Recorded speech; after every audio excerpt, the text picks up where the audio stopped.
നമ്മുടെ കൂടെ ഉണ്ടായിരുന്ന ഒരു കുറച്ച് തെറ്റിദ്ധാരണകൾ കാരണം നമ്മുടെ അടുത്ത് നിന്നൊക്കെ വിട്ടുപോയിട്ടുണ്ട്. ഫണ്ടിന് വേണ്ടി പറഞ്ഞാണെങ്കിൽ ഞങ്ങൾക്ക് നന്നായിട്ട്, എനിക്ക് ഇവൾക്ക് അത്ര കുഴപ്പമില്ലാതെ എനിക്ക് നന്നായിട്ട്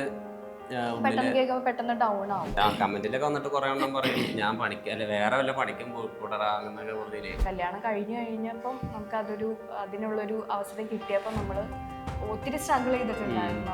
ഒരുപാട് കളിയാക്കലുകളാണ്. കാരണം നമ്മളിങ്ങനെ കുറച്ച് വീഡിയോസിനൊക്കെ ആദ്യം കിട്ടിയ സമയത്ത് പുറത്തോട്ടൊക്കെ ഇറങ്ങുമ്പോഴത്തേക്കും ഭയങ്കര കളിയാക്കലൊക്കെ ആയിരുന്നു. ഞാൻ വർക്ക്ഷോപ്പിൽ പോയിട്ടുണ്ട്, കാറ്ററിംഗിന് വേണ്ടി കൊട്ടാൻ പോയിട്ടുണ്ട്, വെൽഡിങ്ങിന് പോയിട്ടുണ്ട്. എനിക്ക് ഞാൻ പറഞ്ഞു ഇവിടെ അടുത്ത് ഞാൻ പറയാറുണ്ട്, എൻ്റെ അടുത്തേക്ക് ഞാൻ ഇല്ല, എനിക്ക് പറ്റൂല, എനിക്കിത് കേൾക്കാൻ പറ്റൂല, ഞാൻ പെട്ടെന്ന് ഡൗൺ ആയിരുന്നു. അപ്പൊ ഇവിടെ അതൊന്നും കുഴപ്പമില്ല, അത് കേൾക്കണം എന്തിനാ നമ്മള്.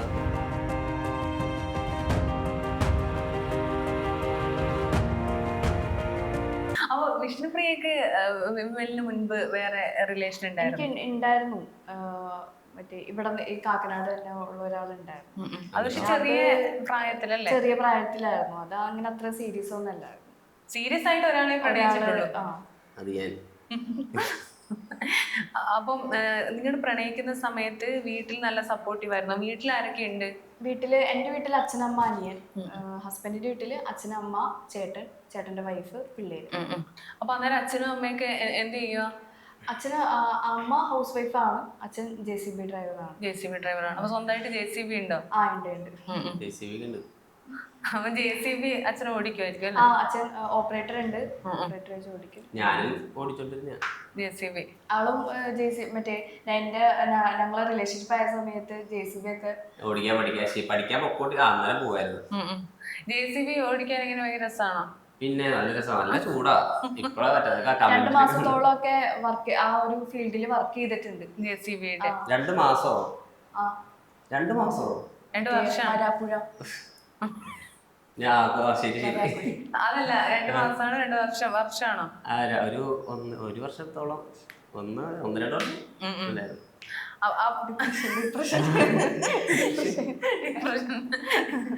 കുഴപ്പമില്ല. JCB കേറിയിട്ടുണ്ടോ? കേറിയിട്ടുണ്ട്.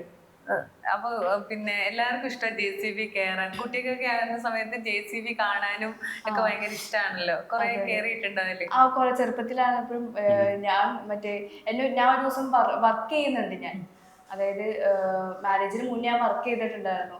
ഒരു ദിവസം രാവിലെ ഇവിടുന്ന് കുറച്ച് പോണം ബസ് സ്റ്റോപ്പിലേക്ക്. അപ്പൊ ഒരു ദിവസം രാവിലെ അച്ഛന്റെ JCB കയറിയിട്ട് ബസ് സ്റ്റോപ്പിൽ പോയി ഞാൻ ഇറങ്ങിയിട്ടുണ്ട്. എല്ലാവർക്കും ഭയങ്കര ഇഷ്ടമാണല്ലോ. പിന്നെ അതുപോലെ തന്നെ ഞങ്ങളുടെ മാരേജിനും ഞങ്ങളുടെ JCBയില് ഇതേപോലെ തന്നെ ഫ്രണ്ടില് ലോഡറിൽ കയറി നിന്നിട്ട് ഞങ്ങള് ഇവിടെ ഹാളില് ഞങ്ങള് പോയിട്ടുണ്ട്. JCBയില് നിന്നിട്ട് ആ വീഡിയോ നമ്മൾ അപ്ലോഡ് ചെയ്തിട്ടുണ്ട്. ഇത് ഒരു ബാക്ക്ഗ്രൗണ്ടിൽ ഒരു ഡയലോഗ് ഒക്കെ ആഡ് ചെയ്തിട്ട് ഇത് എന്ത് അത് ഭയങ്കര വെറൈറ്റി ആണല്ലേ? അതൊരു വെറൈറ്റി ആണല്ലോ. അച്ഛൻ തന്നെ അത് സെറ്റ് ചെയ്തത് മെയിൻ ആയിട്ട്. അപ്പൊ അച്ഛൻ എങ്ങനെയായിരുന്നു ഈ ഒരു റിലേഷൻ? ഈ പഠിക്കുന്ന സമയത്ത് +1 ഒരു കുട്ടിയുടെ റിലേഷൻ അറിയുമ്പോ അവർക്ക് അന്നേരം അറിയായിരുന്നോ? അച്ഛൻ ഭയങ്കര സപ്പോർട്ടീവ് ആയിരുന്നു. കാരണം അച്ഛൻ എന്നോട് പറയുമായിരുന്നു, സ്നേഹിച്ചോ പുളിങ്കൊമ്പി കയറി പിടിച്ചാൽ മതി. അമ്മ ഇച്ചിരി ടെററായിരുന്നു. അച്ഛൻ ഭയങ്കര സപ്പോർട്ടീവ്. അച്ഛൻ ഈ ഡയലോഗ് എപ്പോഴും പറയും. അപ്പൊ പിന്നീട് എങ്ങനെയാണ് നമ്മുടെ വിമലാണെന്ന് അറിഞ്ഞപ്പോ എങ്ങനെയായിരുന്നു അച്ഛന്റെ റിയാക്ഷൻ? അറിഞ്ഞപ്പോ ഒരു ദിവസം വീട്ടിൽ പിടിച്ചു. ഇങ്ങനെ സ്കൂളിലൊക്കെ അറിഞ്ഞ് ടീച്ചേഴ്സ് ഇങ്ങനെ വിളിച്ച് പറഞ്ഞു, നിങ്ങളുടെ മോള് ഇങ്ങനെ ഇതേപോലെ ഒരു പയ്യനായിട്ട് ഇങ്ങനെ ഇഷ്ടത്തിലാണ്.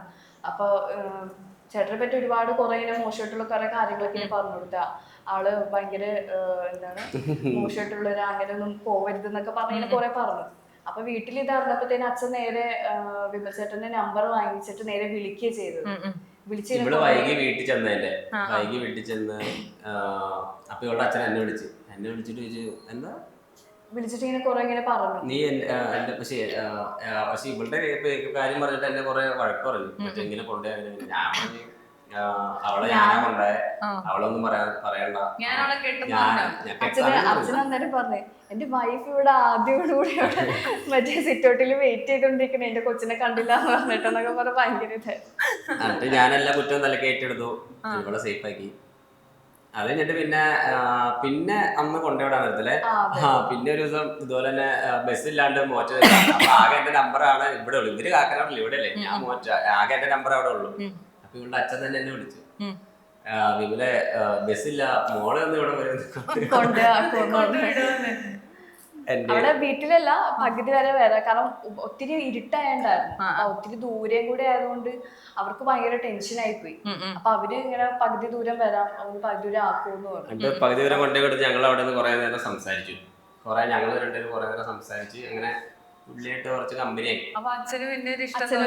അച്ഛന് ഒരു ഭയങ്കര ഒരു ഇഷ്ടം തോന്നി. പിന്നെ ഞാൻ ഇടയ്ക്ക് എറണാകുളം വരും. എറണാകുളം വരുമ്പോ പുള്ളി ഞാൻ നല്ല കമ്പനിയാണ്. ഞങ്ങളിടയ്ക്ക് ഒരു ബിയറൊക്കെ പിന്നെ അമ്മായിപ്പനായി മരുമോനായി മയക്കെടുത്തു. മയക്കെടുത്തു. ഞങ്ങളിപ്പോ ഞാനങ്ങനെ പുറത്ത് കമ്പനിയായിട്ട് പുള്ളി ഇവളുടെ അച്ഛനായിട്ട് ഇടയ്ക്ക് കമ്പനി കൂട്ടണം. അല്ലാതെ പിന്നെ അമ്മ എപ്പോഴാ ഒരു സോഫ്റ്റ് ആയത്? അമ്മ അതായത് ഇപ്പൊ കല്യാണത്തിന് മുന്നേ ഇങ്ങനെ ഒരു ദിവസം ഇങ്ങനെ വീട്ടിൽ വന്നു, അച്ഛൻ വിളിച്ചിട്ട് വന്നതാ. പിന്നെ അങ്ങനെ വന്ന് കമ്പനിയായി. പിന്നെ അങ്ങനെ അമ്മയും ഓക്കെ ആയി വന്നു. അച്ഛൻ പറഞ്ഞു പുളിക്കുമ്പോ നോക്കി പിടിക്കണം പറഞ്ഞിട്ട് എങ്ങനെയാണ് പിന്നെ വിമലിന്റെ ഒരു സെറ്റ് സാഹചര്യമൊക്കെ എങ്ങനെയാണ്? അല്ല വീടും ചുറ്റുപാടൊക്കെ അച്ഛനും അമ്മയൊക്കെ എന്താ ചെയ്യുന്നത്? എന്റെ വീട്ടിലൊക്കെ ഓക്കെ, അങ്ങനെ സീനും കാര്യങ്ങളൊന്നും. എന്റെ വീട്ടിലൊക്കെ അടിപൊളിയായിരുന്നു. എന്നുവെച്ചാൽ അച്ഛൻ പറയാനുള്ള ഒരു കാരണം എന്ന് വെച്ചാൽ ഇപ്പൊ നമ്മളിങ്ങനെ പറയല്ലേ, ഇപ്പൊ വിഷ്ണുപ്രിയയുടെ ഇതാണെങ്കിലേ അങ്ങനെയല്ല, നമ്മള് വെറുതെ പറയല്ല. നമുക്കിപ്പോ വിഷ്ണുപ്രിയയുടെ കാര്യം പറയുകയാണെങ്കിൽ സ്വന്തമായിട്ടൊരു വീടില്ല, വാടക വീട്ടിലാണ് താമസിക്കുന്നത്. അപ്പൊ ഏതൊരു അച്ഛന്റെ ഒരു ആഗ്രഹമായിരിക്കുമല്ലോ ഒരു സ്വന്തമായിട്ടുള്ള ഒരു വീട്, കുറച്ചൊരു സാമ്പത്തികമുള്ള ഒരു വീട്. ഇവർക്ക് സ്വന്തമായിട്ട് വീടുണ്ട് ഇവിടെ അല്ല, എറണാകുളത്തല്ല, പാലക്കാടാണ് ഉള്ളത്. അവരിവിടെ വർക്ക് ഇവിടെ ഉണ്ട്, ഇവിടെ എറണാകുളത്ത് റെന്റിന് താമസിക്കണേ. അപ്പൊ അങ്ങനെയല്ല, ആ ഒരു സാമ്പത്തികമായിട്ട് കുറച്ചൊരു ഇതിലുള്ള വീട്ടിലേക്ക് വിടണം എന്നൊക്കെ ഏത് അച്ഛനും അമ്മയും ആഗ്രഹിക്കും. അപ്പൊ അതാണ് ഞാൻ ചോദിച്ചത്. അപ്പൊ വിമലിന്റെ അച്ഛനും അമ്മയൊക്കെ എന്താ ചെയ്യുന്നത്? അപ്പൊ അച്ഛന് പെയിന്റിംഗ് ഒക്കെ ആയിരുന്നു. അങ്ങനെ അമ്മ വേറെ ഷോപ്പില് പോവുകയായിരുന്നു. പിന്നെ ഞാൻ പഠിക്കുന്നത്, ഞാൻ പോകാത്ത പണിയൊന്നുമില്ല. ഞാനെല്ലാത്തിനും ഞാൻ കമന്റിലൊക്കെ വന്നിട്ട് കുറെ എണ്ണം പറയും ഞാൻ പണിക്കല്ല വേറെ വല്ല പണിക്കും കൂടാറാകുന്നതിന്. ഞാൻ വർക്ക്ഷോപ്പിൽ പോയിട്ടുണ്ട്, കാറ്ററിംഗിന് വേണ്ടി കൊട്ടാൻ പോയിട്ടുണ്ട്, വെൽഡിങ്ങിന് പോയിട്ടുണ്ട്. പിന്നെ എന്താ DTDC വർക്ക് ചെയ്തിട്ടുണ്ട്. അങ്ങനെ കുറെ JCB ഓടിക്കാൻ പോയിട്ടുണ്ട്. പിന്നെ വീട് വിളിച്ചാൽ വേണ്ടി അങ്ങനെ കുറെ പോയിട്ടുണ്ട്, എല്ലാ പണിക്കും പോയിട്ടുണ്ട്. പിന്നെ ഞങ്ങളിങ്ങനെ സെറ്റായി വന്നപ്പോ ഇങ്ങനെ ഒരു ഇത് വീഡിയോസും കാര്യങ്ങളൊക്കെ ഇട്ട് അന്നേരം ആ ടൈമിൽ ഞാൻ മറ്റേ JCB ഒക്കെ ഓടിച്ചുള്ള ടൈമിലാണ് ഞങ്ങൾ വീഡിയോ ഒക്കെ ഇട്ടുള്ളത്. ഞങ്ങൾ ഒരാഴ്ചയിൽ ഒരു ദിവസം ഇറങ്ങും, ഒരു ദിവസം ഇറങ്ങിയിട്ട് 7 വീഡിയോ എടുക്കും, പോസ്റ്റ് ചെയ്യും. അപ്പൊ ആദ്യം വീഡിയോ ഇടാൻ തുടങ്ങി 2024-ലാണ്, 23-ലോ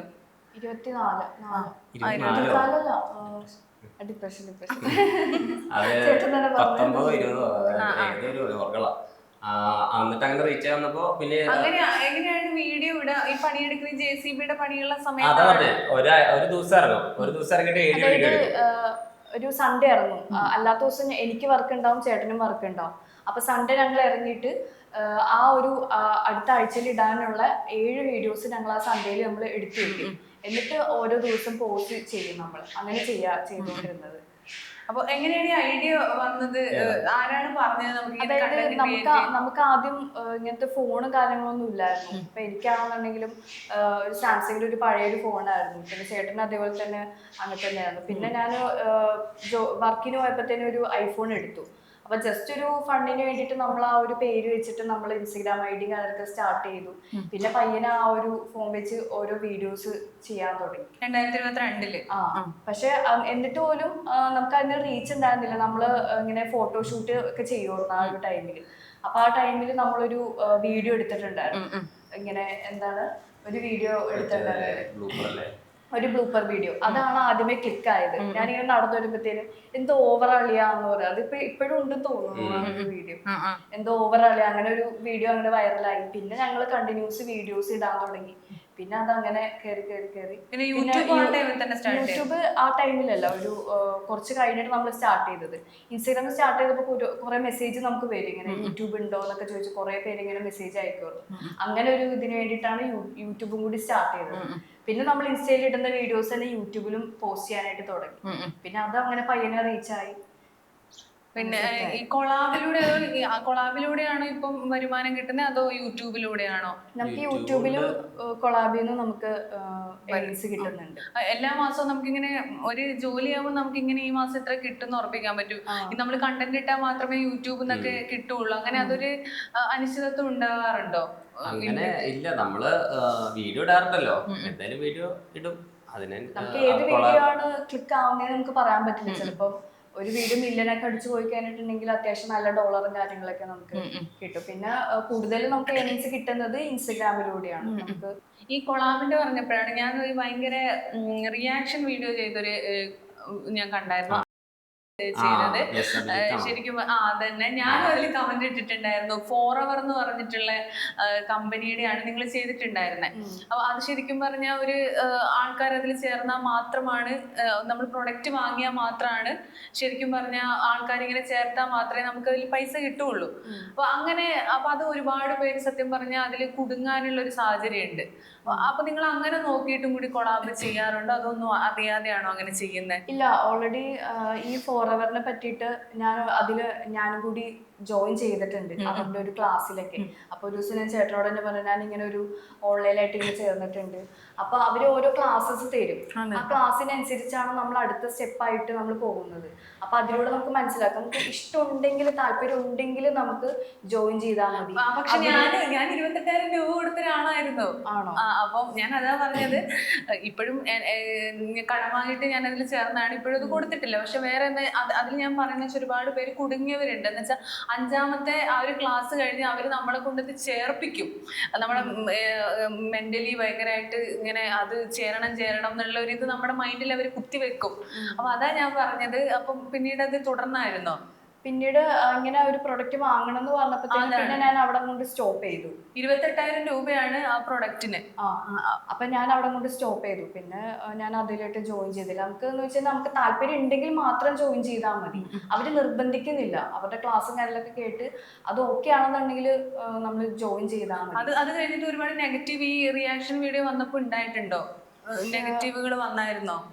നെഗറ്റീവ് അങ്ങനെ ഇല്ല. അപ്പൊ കമ്പനി തന്നെ സമീപിച്ചാണോ അതോ ആരെങ്കിലും വേറെ ഇങ്ങനെ ഇതിൽ ചെയ്യുന്നവര് സമീപിച്ചായിരുന്നോ? ഇതില് വർക്ക് ചെയ്യുന്നവര് തന്നെ ചെയ്യിപ്പിച്ചതാ. അപ്പൊ ഇങ്ങനെ ഈ കൊളാബൊക്കെ ചെയ്യുന്ന സമയത്ത് അങ്ങനെ ജെന്യൂനിറ്റി കാര്യങ്ങളൊക്കെ നോക്കാറുണ്ടോ രണ്ടുപേരും?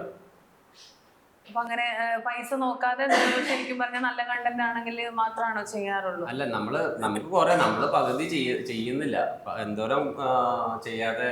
അതെ, നമ്മൾ ഇൻഫ്ലുവൻസർ എന്ന് പറയുമ്പോൾ മറ്റുള്ളവർ നിങ്ങൾ ഇത്രയും 4 ലക്ഷം നമുക്കൊരു എങ്ങനെ ഒരു 20-25 വരുന്നുണ്ട്. ഞങ്ങളൊരു മാസം കൂടി 5 ചെയ്യും.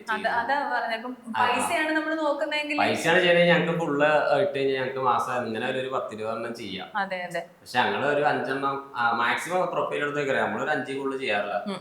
അത് ഈ ഓരോ നമ്മള് ഇപ്പൊ മൊത്തം ചെയ്ത് ഈ പ്രഗ്നൻസിയുടെ ടൈമിലുള്ള അങ്ങനത്തെ ഒക്കെയാണ് ചെയ്തത്. അല്ല, ഞാനത് പറയാം, അത് നല്ല അതിലൊരു മോശം വശമുണ്ട് ഇങ്ങനെ റിയാക്ഷൻ ഒക്കെ ചെയ്യുമ്പോഴേ ആൾക്കാര്. അപ്പൊ നമ്മളെ ക്രെഡിബിലിറ്റിനെ അത് ബാധിക്കുമല്ലോ. പിന്നീട് അത് ആൾക്കാർ വന്ന് അതൊരു നെഗറ്റീവായി മാറും. നിങ്ങൾക്കൊരു 4 ലക്ഷം ഫോളോവേഴ്സ് ഉണ്ടല്ലോ, അവരൊക്കെ നിങ്ങളെ കണ്ടിട്ട് ചിലപ്പോൾ അത് വാങ്ങിക്കുകയും ഒക്കെ ചെയ്യും. പ്രൊഡക്റ്റ് ആയാലും ഇങ്ങനെ ഓരോ ഇതിലൊക്കെ പിന്നെ MLM അതുപോലൊക്കെ ചേരുന്നൊക്കെ ശരിക്കും നിങ്ങളെ കണ്ടിട്ട് ചിലപ്പോൾ ചേരുന്നവരുണ്ടാവും. അതാണ് ഞാൻ ചോദിച്ചത്. അപ്പൊ എല്ലാം കണ്ടറിഞ്ഞിട്ടാണോ ചെയ്യുന്നത്? അതെ, എനിക്കിതുവരെയായിട്ട് അങ്ങനെ ഒരു നെഗറ്റീവായിട്ട് എനിക്ക് തോന്നിയിട്ടില്ല. അതുകൊണ്ടാണ് ഞാൻ ആദ്യമായിട്ട് അത് ചെയ്തത് തന്നെ. കാരണം ഓൾറെഡി ഞാൻ പറഞ്ഞല്ലോ, ഞാൻ അതിൽ ജോയിൻ ചെയ്യാനായിട്ട് നോക്കിയിട്ടുണ്ടായിരുന്നു. നമുക്ക് താല്പര്യം ഉണ്ടെങ്കിൽ ജോയിൻ ചെയ്യാം. നമ്മൾ അതിൽ ഒരിക്കലും ആരെയും നിർബന്ധിക്കുന്നില്ല, നിങ്ങൾ ഇതിൽ തന്നെ ചേരണം അല്ലെങ്കിൽ ഇത്ര എമൗണ്ട് നിങ്ങൾക്ക് കിട്ടും എന്നൊന്നും നമ്മൾ അതിൽ പറയുന്നില്ല. അവർക്ക് ക്ലാസ്സും കാര്യങ്ങളൊക്കെ കേട്ട് താല്പര്യം ഉണ്ടെങ്കിൽ മാത്രമേ അവർ ജോയിൻ ചെയ്താണ്. അപ്പം പരസ്യങ്ങളൊക്കെ പോയി പ്രഗ്നന്റ് ആയ സമയത്ത് ബുദ്ധിമുട്ടായിരുന്നു ഇങ്ങനെ എല്ലാം ചെയ്യാനായിട്ട്, കൊളാബും കാര്യങ്ങളൊക്കെ ചെയ്യാൻ? അതായത് ലാസ്റ്റ് ടൈം ആയപ്പോഴത്തേനും കുറച്ച് ബുദ്ധിമുട്ടുണ്ടായിരുന്നു. കാരണം 9th month ഒക്കെ ആയപ്പോഴത്തേനും കുറച്ച് ഒരു 2-3-4-5 പ്രൊമോഷൻ ക്യാൻസൽ ആയിപ്പോയി. കാരണം ആ ഒരു ടൈമില് ഡെലിവറിയുടെ ആ ഒരു ടൈമായിരുന്നു, ആ ഒരു പെയിൻ വരുന്ന ഒരു ഇതൊക്കെ ആയിരുന്നു. അപ്പൊ എനിക്ക് കറക്റ്റ് ആയിട്ട് അത് ഫോളോ അപ്പ് ചെയ്യാൻ പറ്റാത്തതുകൊണ്ട് അങ്ങനെ ഒരു 5 പ്രൊമോഷൻ അങ്ങനെ ക്യാൻസൽ ആയിപ്പോയി. ബാക്കി അതിന് മുന്നുള്ളതെല്ലാം കറക്റ്റ് ആ ഒരു ഇതില് നമ്മള് കൊടുത്തിട്ടുണ്ടായിരുന്നു. ഇപ്പൊ പല ഇൻഫ്ലുവൻസേഴ്സും ജോലിക്ക് പോകാറുണ്ട്. ഇങ്ങനെ വരുമാനം, യൂട്യൂബിൽ നിന്നുള്ള വരുമാനം മാത്രമല്ലാതെ സ്വന്തമായിട്ട് ഇങ്ങനെ എപ്പോഴും നമുക്കൊരു ജോലി വേണം എന്നുള്ള ഒരു സൈഡായിട്ടാണ് യൂട്യൂബ് പാഷനായിട്ട് കൊണ്ടുപോകാൻ. പ്രൊഫഷൻ വേറെ ആയിരിക്കും. അങ്ങനെ വേറെ എന്തെങ്കിലും ജോലി ഇപ്പൊ ചെയ്യുന്നുണ്ടോ? ജോലിയില്ല, നമുക്ക് സ്വന്തമായിട്ട് നമ്മള് ഷോപ്പ് കോപ്പിക്കോ ഹബ് എന്ന് പറഞ്ഞ ഷോപ്പ് ജ്വല്ലറി റെന്റിൽ തുടങ്ങിയിട്ടുണ്ട്. അപ്പോ അതിപ്പോ സ്റ്റാഫ് ഉണ്ടായിരുന്നു. ഇപ്പൊ വേറെ സ്റ്റാഫ് ഉണ്ട്. ഒത്തിരി സ്ട്രഗിൾ ചെയ്തിട്ടാണ് നമ്മൾ അങ്ങനെ ഒരു സ്ഥാപനം നമ്മള് റെഡി ആക്കി. എനിക്ക് ഞാൻ ഇങ്ങനെ പോയി പണിയെടുത്തോണ്ട് എനിക്ക് അങ്ങനെ ആരുടെയും കീഴിൽ പോയി നിൽക്കുക, ഞാൻ അവിടെ നിൽക്കില്ലാത്ത എവിടെയും പഠിക്കാൻ ഞാൻ ഒരാഴ്ച മാക്സിമം ഒരാഴ്ച കഴിയുമ്പോഴത്തേക്ക് ഞാൻ ഇറങ്ങി വരും. എനിക്ക് അങ്ങനെ ഫ്രീഡം ഇല്ല. ഞാൻ സത്യത്തില് റീല് കാണുന്ന ഞാനല്ല, ശരിക്കും റിയൽ ലൈഫിൽ ഞാൻ അങ്ങനല്ല. എനിക്ക് ഞാൻ ജസ്റ്റ് ഉള്ളൂടെ അങ്ങനെ റിയൽ ലൈഫില് വെച്ച് കഴിഞ്ഞാൽ അവർക്ക് അങ്ങനെ പറഞ്ഞ കീഴിൽ അങ്ങനെ എനിക്ക് അങ്ങനെ ഇപ്പോ എന്നെ ഒത്തിരി ഭരിക്കാൻ വന്നതോ അങ്ങനെയൊന്നും എനിക്ക് ഇഷ്ടമല്ല. പിന്നെ ആരും കീഴിൽ പോയി നമ്മള് ഞാൻ അവിടെ ഒരാഴ്ചയൊക്കെ വന്നിട്ട് ഞാൻ മടുത്ത് ഞാൻ പോരും. അങ്ങനെ ഞാൻ ഇവളുടെ അടുത്ത് പറഞ്ഞ് ഞങ്ങളിങ്ങനെ കുറെ പ്ലാൻ ഇട്ടായിരുന്നു. നമുക്ക് സ്വന്തമായിട്ട് 4 വർഷം ഒരാളുടെ കീഴിൽ വർക്ക് ചെയ്തിരുന്നതാ, HR അസിസ്റ്റന്റ് ആയിട്ട് വർക്ക് ചെയ്ത. അപ്പൊ എനിക്ക് അതിന്റെ ഒരു ബുദ്ധിമുട്ടുകളാരും എനിക്ക് മനസ്സിലായി. വർക്ക് ചെയ്ത് HR അസിസ്റ്റന്റ് ആയിട്ട്. അപ്പം നമുക്കൊരു ബോസ് ഉണ്ടാവും, ആ ബോസ് പറയുന്നത് മാത്രമേ നമുക്ക് അനുസരിച്ച് ചെയ്യാനായിട്ട് പറ്റുള്ളൂ, നമുക്ക് വേറെ ഓപ്ഷൻ ഇല്ല. അപ്പൊ നമുക്ക് സ്വന്തമായിട്ടൊരു സ്ഥാപനം ഉണ്ടാവുമ്പോ നമുക്ക് അതിന്റെ ഇതായിട്ടുള്ള ഒരു ഇതില്ല, അതിനുവേണ്ടി മാത്രം നമ്മൾ വർക്ക് ചെയ്താൽ മതിയല്ലോ. അപ്പൊ അങ്ങനെ നമ്മൾ പ്ലാൻ ചെയ്ത്, നമ്മൾ കല്യാണത്തിന് മുന്നേ ഒരു പ്ലാനിങ് ഉണ്ടായിരുന്നു. അപ്പൊ അങ്ങനെ പ്ലാൻ ചെയ്ത് സ്വന്തമായിട്ട് ബിസിനസ് എന്തായാലും സ്റ്റാർട്ട് ചെയ്യണമെന്ന് കല്യാണത്തിന് മുന്നേ ഒരു പ്ലാൻ ഉണ്ടായിരുന്നു.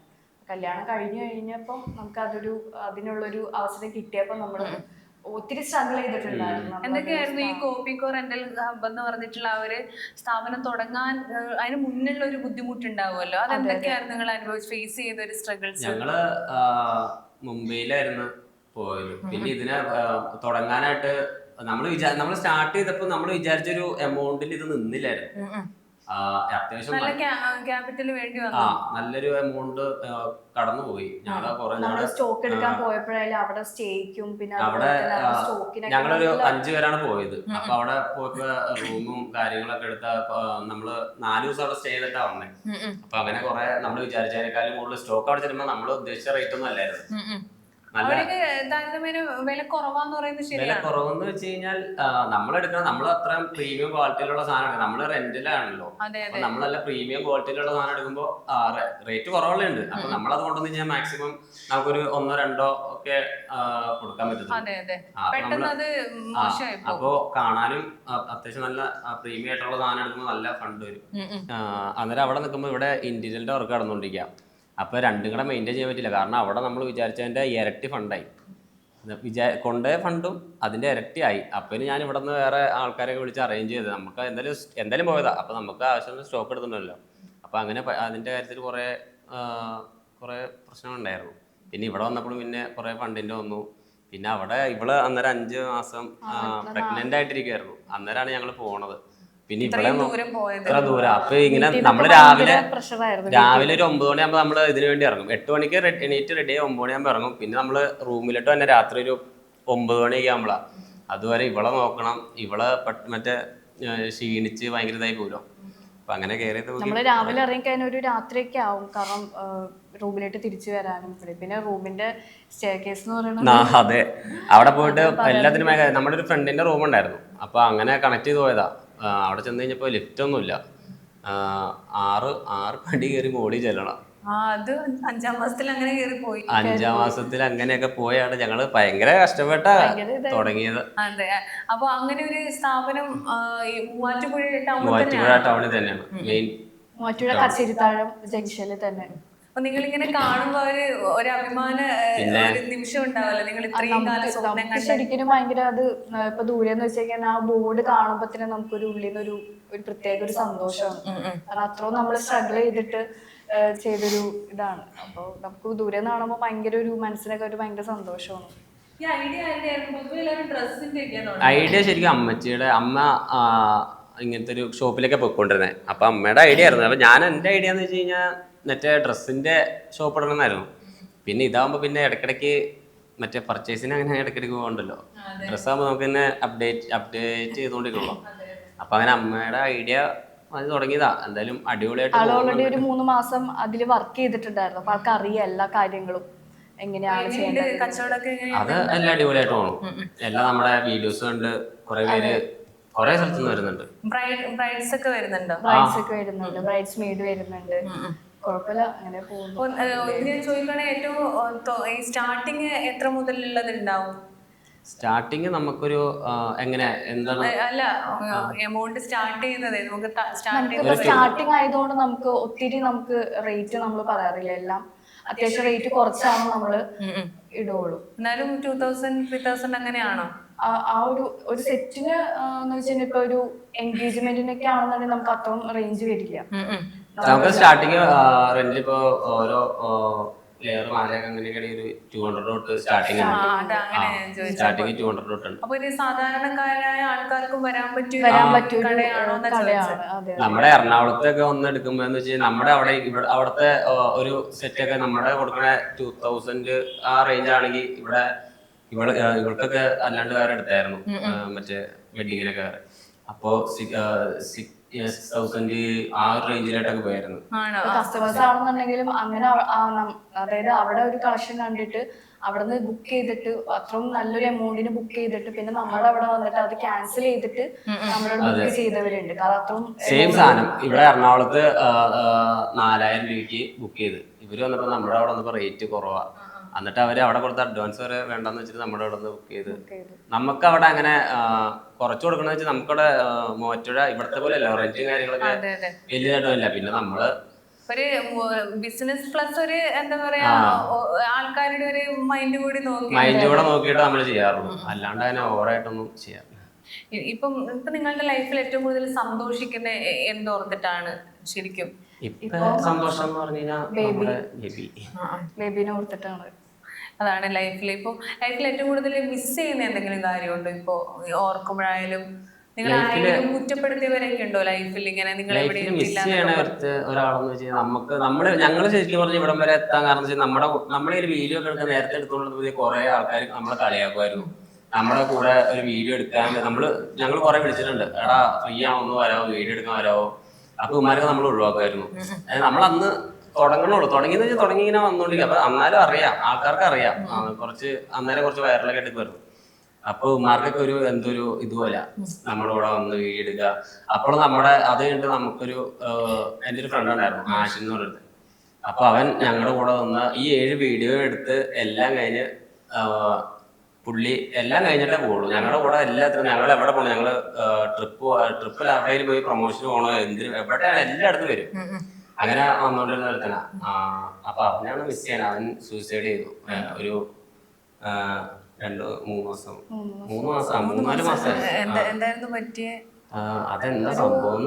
ലവ് ഫെയിലിയർ ആ ഒരു ഇതായിരുന്നു. അത് എങ്ങനെയാണ് അപ്പം പെട്ടെന്ന് അക്സെപ്റ്റ് ചെയ്യാൻ പറ്റിയോ? ഇല്ല, ഞങ്ങൾ അന്നേരം ഗോവയിലായിരുന്നു. ഞങ്ങൾ കുറച്ച് കപ്പിൾസ് ആയിട്ട് ഗോവയിൽ ഒരു ട്രിപ്പ് പോയിക്കായിരുന്നു. അപ്പൊ ഇത് പെട്ടെന്ന് ഞങ്ങൾ പോയിട്ട് ഫസ്റ്റ് ദിവസമായിരുന്നു. ഞങ്ങൾ പിന്നെ അവിടെ ഒരു 3-4 ദിവസം സ്റ്റേ ഉണ്ടായിരുന്നു. അപ്പോ അത് കേട്ടപ്പോ തന്നെ കയ്യിൽ നിന്ന് പോയി. നമ്മളിങ്ങനെ അതായത് ഈ ഡ്രിങ്ക്സ് ഒക്കെ വാങ്ങിച്ചതിൻ്റെ ഒരു ഫോട്ടോ നമ്മൾ സ്റ്റോറി ഇട്ടിട്ടുണ്ടായിരുന്നു. അപ്പോൾ ഈ മരിക്കണേൻ്റെ തലേ ദിവസം ഒരു രാത്രി ആയപ്പോഴത്തേന് ആള് ഞങ്ങൾക്ക് മെസ്സേജ് അയച്ചിട്ടുണ്ടായിരുന്നു, എടാ പോയിട്ട് വരുമ്പോൾ നല്ലൊരു സാധനം നീ മേടിച്ചുകൊണ്ട് വന്നിട്ടോ എന്ന് പറഞ്ഞിട്ട് മെസ്സേജ് അയച്ചിട്ടുണ്ടായിരുന്നു. പിന്നെ രാവിലെ എണീക്കുമ്പോഴാണ് ഈ ഒരു വാർത്ത നമ്മൾ കേൾക്കുന്നത്. രാവിലെ ഒരു 10 മണിയൊക്കെ ആയപ്പോഴത്തേക്കും ഇങ്ങനെ എൻ്റെ ഒരു ഫ്രണ്ട് വിളിച്ചിട്ട് പറഞ്ഞ ഇങ്ങനെ എടാ ആശയം പോയിടാന്ന് പറഞ്ഞിട്ട് വിളിച്ച്. അപ്പോൾ അന്ന് വെളുപ്പിന് 5 മണിക്ക് വേണ്ടായിരുന്നു. അത് കഴിഞ്ഞിട്ട് ഇവരറിഞ്ഞ് എന്നിട്ട് എന്നെ വിളിച്ചു പറഞ്ഞാൽ 10 മണിക്കാണ്. അപ്പോൾ എനിക്ക് അവിടെ നിന്ന് വരാൻ ഒരു വഴിയില്ല. 2 മണിക്കാണ് ഇവിടെ പരിപാടി. ഞാൻ ഗോവയിലാ. എനിക്ക് വരാനും പറ്റിയില്ല, കാണാനും പറ്റിയില്ല. അവസാനം കണ്ടിട്ടില്ല. എന്നാലും നിങ്ങളോട് അങ്ങനെ ഒന്ന് വാങ്ങിക്കൊണ്ട് വരണേന്നൊക്കെ പറഞ്ഞ് പെട്ടെന്ന് ഒരു കോളൊക്കെ വിളിച്ചൊന്ന് സംസാരിച്ചിരുന്നെങ്കിൽ ചിലപ്പോ ഓക്കെ ആയനെ. അത്രയ്ക്ക് സപ്പോർട്ട് ചെയ്ത് കൂടെ വന്നാൽ ഞങ്ങളുടെ വീഡിയോസും കാര്യങ്ങളും എല്ലാം അവനെ എടുത്തോണ്ടിരുന്നത്. എവിടെ പോലും അങ്ങനെ അവനാണ് ശരിക്കും നമ്മള് മിസ് ചെയ്യുന്നുണ്ട് ഏതൊരു കാര്യത്തിന്. ഇപ്പൊ നമ്മളിപ്പോ ഏതൊരു ഷൂട്ടിന് പോയാലും നമ്മള് ആഷിനെ പറ്റി പറയും, അവനുണ്ടായിരുന്നെങ്കിൽ അങ്ങനെ എടുത്തു തന്നേനെ, നല്ല രീതിക്ക് എടുത്തു തന്നേനെ എന്നൊക്കെ പറഞ്ഞു. ഇപ്പോഴും എല്ലാ ഷൂട്ടിന് പോകുമ്പോഴും നമ്മൾ മെയിനായിട്ട് അതിങ്ങനെ ഓർക്കും. നിങ്ങളിങ്ങനെ ഒരു ഉയർച്ചയിൽ എത്തിയ സമയത്ത് പിന്നെ ഒരുപാട് പേര് നിങ്ങളെ വീഡിയോ ഒന്നും എടുക്കാതെ എടുത്തു തരാതിരുന്ന സുഹൃത്തുക്കളൊക്കെ ഉണ്ടായിരുന്നല്ലോ, നിങ്ങളെ അത്ര വലിയ ഗൗനിക്കാതിരുന്ന, അവരൊക്കെ പിന്നീട് വന്നിട്ടുണ്ടോ ഇങ്ങനെ ഫെയിം ആയ സമയത്തൊക്കെ? വന്നിട്ടുണ്ട്. ഈ ഒരുപാട് കളിയാക്കലുകളാണ്. കാരണം നമ്മളിങ്ങനെ കുറച്ച് വീഡിയോസും കാര്യമൊക്കെ ഇടുന്നത് മറ്റേ ആദ്യം കിട്ട സമയത്ത് പുറത്തോട്ടൊക്കെ ഇറങ്ങുമ്പോഴത്തേക്കും ഭയങ്കര കളിയാക്കലൊക്കെ ആയിരുന്നു. ചേട്ടൻ എന്ന് പറയുമ്പോ തന്നെ എനിക്ക് ഞാൻ പറഞ്ഞു ഇവിടെ അടുത്ത് ഞാൻ പറയാറുണ്ട്, എൻ്റെ അടുത്തേക്ക് ഞാൻ ഇല്ല, എനിക്ക് പറ്റൂല, എനിക്കിത് കേൾക്കാൻ പറ്റൂല, ഡൗൺ ആവുക. ഞാൻ പെട്ടെന്ന് ഡൗൺ ആയിരുന്നു. അപ്പൊ ഇവിടെ പറയും അതൊന്നും കുഴപ്പമില്ല, അത് കേൾക്കണം എന്തിനാ, നമ്മള് അങ്ങനെ കുറെ എന്നെ മോട്ടിവേറ്റ് ചെയ്ത് അങ്ങനെ. ഇൻസ്റ്റഗ്രാം നിർത്തിയാലോ എന്ന് വരെ പറഞ്ഞിട്ടുണ്ട്. നമുക്ക് നിർത്താം, ഇത് ഇവിടെ കൊണ്ട് സ്റ്റോപ്പ് ചെയ്യാം, ഇത് പറ്റൂല, മുന്നോട്ട് കൊണ്ടുപോകണ്ടെന്ന് വരെ പറഞ്ഞിട്ടുണ്ട്. പിന്നെ ഞാൻ പറയുന്നവര് പറഞ്ഞോട്ടെ, നാളെ നമ്മള് എന്തെങ്കിലും ഒന്ന് ആയി കഴിഞ്ഞിട്ടുണ്ടെങ്കിൽ ഇവരുടെയൊക്കെ മുമ്പിൽ നമുക്ക് തലയുയർത്തി നടക്കാൻ പറ്റും എന്ന് പറഞ്ഞു. ഇപ്പൊ ഞങ്ങള് അങ്ങനെ പറയാം, എല്ലാരും പറഞ്ഞ് കളിയാക്കായിരുന്നു ഞങ്ങളുടെ ഇങ്ങനെ കുപ്പിക്കൂടെ ഇതും പറഞ്ഞിങ്ങനെ ഇങ്ങനെ വീഡിയോ. ഇപ്പൊ ഞങ്ങള് ആ ഒരു പേരിൽ ഞങ്ങളൊരു ബ്രാൻഡ് തുടങ്ങി. കോപ്പിക്കോന്ന് എല്ലാരും കളിയാക്കി അതേ പേരിലൊരു ബ്രാൻഡും തുടങ്ങി. അതെ. പിന്നെ അതുപോലത്തെ നമ്മളിപ്പോ എവിടെയെങ്കിലും പോയാലും തന്നെ കുറച്ച് ആൾക്കാരെങ്കിലും നമ്മൾ തിരിച്ചറിയുന്നുണ്ട്. അപ്പൊ അത് നമുക്കൊരു വലിയൊരു സന്തോഷമാണ്. നമ്മുടെ വീഡിയോസ് കാണാറുണ്ടെന്നൊക്കെ പറഞ്ഞ് കുറച്ച് പേര് വരും. നിങ്ങളുടെ സിനിമയുടെ മമ്മി ആൻഡ് മീ, ആ സിനിമയുടെ ഒക്കെ പ്രൊമോഷൻ ഒക്കെ പോയായിരുന്നല്ലോ അല്ലേ? അങ്ങനെ ഒരുപാട് ആ ഒരു നിലയിലും നിങ്ങളെ റെക്കഗ്നൈസ് ചെയ്ത് അങ്ങ് കൊണ്ടുപോകുന്നുണ്ട്. അങ്ങനെ പിന്നെ പോവാൻ പറ്റാത്ത കുറെ ഉണ്ട്. ഇവളുടെ ട്രാവൽ ചെയ്യാനുള്ള ബുദ്ധിമുട്ട് കാരണം കുറെ അവസരങ്ങളൊക്കെ പോയിട്ടുണ്ട്. പ്രഗ്നൻസി ടൈമിൽ ഒരു സ്റ്റേജ് ആകുമ്പോൾ നമുക്ക് ട്രാവലിങ്ങിന്റെ ഒരു പ്രശ്നം വരുമല്ലോ. അപ്പൊ ആ ടൈമിൽ കുറച്ച് പ്രൊമോഷൻസ് ഒക്കെ നമ്മുടെ കൈവിട്ട് പോയിട്ടുണ്ട്. അതൊക്കെ ഇനിയും വരുമല്ലേ? അപ്പൊ ഇപ്പൊ സുഹൃത്തുക്കൾ ആ പോയവരൊക്കെ ഇപ്പൊ ഉണ്ടോ, അതോ വന്നിട്ട് നിങ്ങളെ അക്സെപ്റ്റ് ചെയ്തിട്ടുണ്ടോ, അതോ അവരെ ഡിസ്റ്റൻസിൽ നിർത്തിയിട്ടുണ്ടോ? ഇല്ലില്ല, ഇപ്പഴാ നമ്മൾ അക്സെപ്റ്റ്, നമ്മൾ അങ്ങനെ ഒരു നിൽക്കുന്നത്. കാരണം അവരന്ന് ചിലപ്പോ ഒരു ഫണ്ടിന് വേണ്ടി പറഞ്ഞതായിരിക്കാം. ഫണ്ടിന് വേണ്ടി പറഞ്ഞാൽ ഞങ്ങൾക്ക് നന്നായിട്ട്, എനിക്ക് ഇവൾക്ക് അത്ര കുഴപ്പമില്ലാതെ എനിക്ക് നന്നായിട്ട് പെട്ടെന്ന് കേൾക്കുമ്പോൾ പെട്ടെന്ന് ഡൗൺ ആവും. ഞാൻ പിന്നെ ഓരോന്ന് മോട്ടിവേഷൻ ഒക്കെ ചെയ്ത് പിന്നെ പഴയ പോലെ ആക്കിയിടും. ശരിക്കും പറഞ്ഞാൽ ഏറ്റവും കൂടുതൽ ഡൗൺ ആവുന്നത് എനിക്ക് ഈ ഒരു കാര്യത്തിൽ മാത്രമേ വീഡിയോസിൽ എന്തെങ്കിലും കളിയാക്കലൊക്കെ കഴിഞ്ഞിട്ടുണ്ടെങ്കിൽ, അല്ലെങ്കിൽ കമന്റ് ബോക്സിലൊക്കെ എന്തെങ്കിലും ഒരു നെഗറ്റീവ് കണ്ടു കഴിഞ്ഞിട്ടുണ്ടെങ്കിൽ പെട്ടെന്ന് ഒരു ഇതാവും. അപ്പൊ വിഷ്ണുപ്രിയയിൽ എന്താണ് ഏറ്റവും ഒരു നല്ലൊരു മെറിറ്റ് ആയിട്ട് തോന്നിയിട്ടുള്ളത്? എന്താണ് വിമലിന്? എല്ലാം കൊള്ളാം. ബോൾഡ് ആണോ ആള്? ശരിക്കും എല്ലാത്തിനും നല്ലൊരു സപ്പോർട്ടായിട്ട് നമ്മള് ഡൗൺ ആയാലും നല്ലൊരു ഇതുപോലെ തന്നെ മോട്ടിവേറ്റ് ചെയ്ത് അങ്ങനെ മുന്നോട്ട് പോകാനുള്ള ഒരു ഇതൊക്കെ പറഞ്ഞു. അപ്പൊ എത്ര പേര് പഠിച്ചിട്ടുണ്ട്? ഞാൻ പ്ലസ് ടു കഴിഞ്ഞിട്ട് വെയർ ഹൗസ് മാനേജ്മെന്റ് ആയിരുന്നു. ഇല്ല, ഞാൻ ഡിപ്ലോമ ഇൻ ഏവിയേഷനാണ് പഠിച്ചത്. പിന്നെ അങ്ങനെ ഒരു ജോലിയിലേക്കൊക്കെ പോകണമെന്ന് ആഗ്രഹം ഉണ്ടാവില്ല? ഇല്ല, കാരണം ഓൾറെഡി ഞാനൊരു 4 വർഷം കല്യാണത്തിന് മുമ്പ് ഞാൻ വർക്ക് ചെയ്തിട്ടുണ്ടായിരുന്നു. അപ്പോൾ നമ്മൾ ഒരാളുടെ കീഴിൽ നിൽക്കുമ്പോൾ ഒരു ബുദ്ധിമുട്ട് എനിക്ക് ഒരുപാട് മനസ്സിലായിട്ടുള്ളതാണ്. കാരണം നമ്മുടെ മേലൊരു ബോസ് ഉണ്ടാവും, അവർ പറയുന്നത് നമുക്ക് കേൾക്കാനായിട്ട് പറ്റത്തുള്ളൂ. പിന്നെ കറക്റ്റ് ടൈമിങ് കാര്യങ്ങൾ, പിന്നെ അവരുടെ ഓരോ കാര്യങ്ങൾ ഉണ്ടാവില്ല, അത് കേട്ട് നിൽക്കുക. അപ്പം അങ്ങനെ ഒരു ഇതിൽ ഇനിയും വേറെ ബിസിനസ് ഒക്കെ തുടങ്ങണം എന്നൊക്കെ ആഗ്രഹമുണ്ട്. സഹായിച്ച് അങ്ങനെ ഒരു ഓരോ പ്ലാനിങ് ഉണ്ട്. അപ്പൊ ഇത് സ്റ്റാർട്ട് ചെയ്തല്ലോ, നമുക്ക് അടുത്ത ഒരെണ്ണം സ്റ്റാർട്ട് ചെയ്ത് തന്നെ സെയിം നമുക്ക് എറണാകുളത്ത് ഒരെണ്ണം സ്റ്റാർട്ട് ചെയ്യണം എന്നിങ്ങനെ. ജില്ല മൊത്തമൊന്നുമില്ല, ആഴ്ച കൂടുതലല്ലേ. എറണാകുളത്ത് ഒരു ഷോപ്പ് ഇടണമെന്നുണ്ട്. ശരിക്കും ഈ ലൈഫിൽ വേദനിച്ച ഏതെങ്കിലും നിമിഷമൊക്കെ ഉണ്ടോ? പിന്നെ ഒന്ന് തളർന്നു പോയി അങ്ങനെ എന്തെങ്കിലും സിറ്റുവേഷൻ ഉണ്ടായിട്ടുണ്ടോ ലൈഫിൽ രണ്ടാൾക്കും? ഈ പിന്നെ യൂട്യൂബറൊക്കെ ആയ സമയത്തും അല്ലാതെയൊക്കെ രണ്ടുപേരും അങ്ങനെ ഭയങ്കര വിഷമിച്ച് നിന്നൊരു സമയം ഉണ്ടാവുമല്ലോ, എന്തെങ്കിലും ഉണ്ടോ? അതായത് നമ്മുടെ ഫ്രണ്ട്സ് ലിസ്റ്റിൽ തന്നെ കുറച്ച് ഫ്രണ്ട്സ് നമ്മളെ വീട്ടിങ്ങനെ പോയിണ്ടായിരുന്നു. ആ ഒരു ഇതിൽ നമുക്ക് ഭയങ്കര ഒരു ശരിക്കും ഇതായി പോയിട്ടുണ്ട്. നമ്മുടെ കൂടെ ഉണ്ടായിരുന്നവര് കാരണം നമ്മുടെ അടുത്ത് നിന്നൊക്കെ വിട്ടുപോയിട്ടുണ്ട്. അതിന് ഞങ്ങൾക്ക് കുറച്ച് സങ്കടമുണ്ട്. കാരണം അത്ര നാള് കൂടെ നിന്നിട്ട് പെട്ടെന്ന് ഇല്ലാതാവുമ്പോൾ ഒരു വിഷമം. അവര് മരണപ്പെട്ടു പോയതാണ്? ഇല്ല, അല്ല വിട്ടുപോയതാ. അടിച്ചു പിരിഞ്ഞു പോയതാണ്? അടിച്ചു പിരിഞ്ഞിട്ടൊന്നുമില്ല, ജസ്റ്റ് അങ്ങനെ പിരിഞ്ഞിട്ട് വഴക്കങ്ങനെയൊന്നുമില്ല, ജസ്റ്റ് ഒരു സൗന്ദര്യപ്പിണക്കം അത്രേ ഉള്ളൂ, അല്ലാണ്ട് പറഞ്ഞില്ല. പിന്നെ ആരൊരു ഫ്രണ്ടായിട്ട് ഇപ്പൊ ഉള്ളത്? ഇപ്പൊ കറന്റ് ആയിട്ടുള്ളത് ഫ്രണ്ടായിട്ട് ഇഷ്ടംപോലെ പേരുണ്ട്, അങ്ങനെ കുറെ പേരുണ്ട്. വേർത്തൊലിച്ചോണ്ടിരിക്കുക. ഒരു ടിഷ്യൂ ഉണ്ടാവും. ടിഷ്യൂ തീർന്ന് അപ്പൊ മറ്റേ ഇവരുടെ കാര്യമാണ് ചോദിക്കണേ. ടിഷ്യൂ ഉണ്ടോ? അല്ല അങ്ങനെയൊന്നും ഇല്ല, ആരുടെ ഇല്ല. ഇനി ലൈഫിൽ എന്താണ് ഏറ്റവും കൂടുതൽ ഒരു ആഗ്രഹം, എന്താണ് ഇനി രണ്ടുപേർക്കും അച്ചീവ് ചെയ്യണമെന്ന് ആഗ്രഹമുള്ള എന്തെങ്കിലും ഉണ്ടോ? ബിസിനസ് അല്ലാതെ വേറെ എന്തെങ്കിലും ആഗ്രഹമുണ്ടോ? യൂട്യൂബിൽ ഒരു 1 മില്യൺ സബ്സ്ക്രൈബേഴ്സ് ചെയ്യണം. എനിക്ക് ഒരു നല്ലൊരു വീടും കൂടെ ഒന്ന് വെക്കണം എന്ന് ആഗ്രഹമുണ്ട്.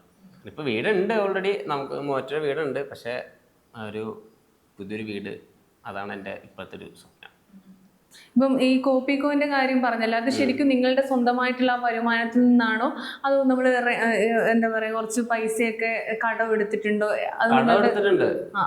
കടമെടുത്തിട്ടുണ്ട്, പിന്നെ നമ്മൾ സ്വന്തമായിട്ടുള്ള പൈസ ഉണ്ട്. നമ്മുടെ സ്വന്തമായിട്ടുള്ള പൈസ തീർന്നപ്പോൾ ഞാൻ പറഞ്ഞില്ലായിരുന്നു, തീർന്നപ്പോഴാണ് കടമൊക്കെ എടുത്തായിരുന്നു. അങ്ങനെ അപ്പം ഇനിയിപ്പം കുഞ്ഞുവാവയാണ് നിങ്ങളുടെ ഏറ്റവും വലിയ, എങ്ങനെയാണ് കുട്ടിയുടെ പേരൊക്കെ ഫിക്സ് ചെയ്ത് കണ്ടുപിടിച്ചുകൊണ്ടിരിക്കുകയാണ്. 3-4 സെറ്റ് ചെയ്തിട്ട് അതിനകത്ത് ഏതെങ്കിലും ഫിക്സ് ചെയ്യണം.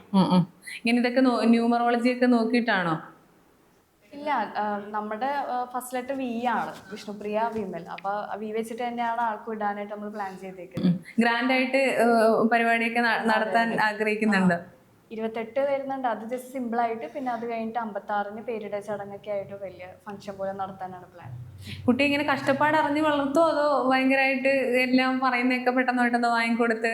അതായത് ആളങ്ങനെ ആയിരിക്കും, കാരണം ആൾക്ക് അങ്ങനെയാണ്, എന്താണ് പെട്ടെന്ന് എല്ലാ കാര്യങ്ങളും വാങ്ങിച്ചു കൊടുത്ത് വളർത്തിക്കാനായിരിക്കും. ഞാൻ കുറച്ച് സ്ട്രിക്റ്റ് ആവാനാണ് പ്ലാൻ. ഇനിയിപ്പോ എന്താണ് നിങ്ങൾ ഇത്ര നാൾ സപ്പോർട്ട് ചെയ്ത പ്രേക്ഷകരോട് പറയാനുള്ളത്? ഇനി മുന്നോട്ടും ആ ഒരു സപ്പോർട്ട് നമുക്ക് വേണം. ഞങ്ങള് സ്റ്റാർട്ട് ചെയ്തപ്പോൾ കുറേ പേര് നല്ല സപ്പോർട്ട് ചെയ്തിട്ട് ഇപ്പോഴും സപ്പോർട്ട് ചെയ്യുന്നുണ്ട്. കുറേ പേര് ഇപ്പോൾ ഒരുപാട് പേരുണ്ട്. അപ്പോൾ നല്ലൊരു സപ്പോർട്ട് കിട്ടുന്നുണ്ട്. അതുപോലെ തന്നെ ഇനി മുന്നോട്ടും അതുപോലെ ഉണ്ടാവട്ടെ. അതുപോലെ തന്നെ കുഞ്ഞി ഇങ്ങനെ ഉറക്കി കിടത്തിയിട്ട് ഇടക്കിടക്കാണ് നമ്മൾ ഇന്റർവ്യൂ ചെയ്തത്. ഒരുപാട് കഷ്ടപ്പെട്ടിട്ടാണ് വന്നിരിക്കുന്നത്. അപ്പോൾ ഒരുപാട് നന്ദി. ഓക്കെ.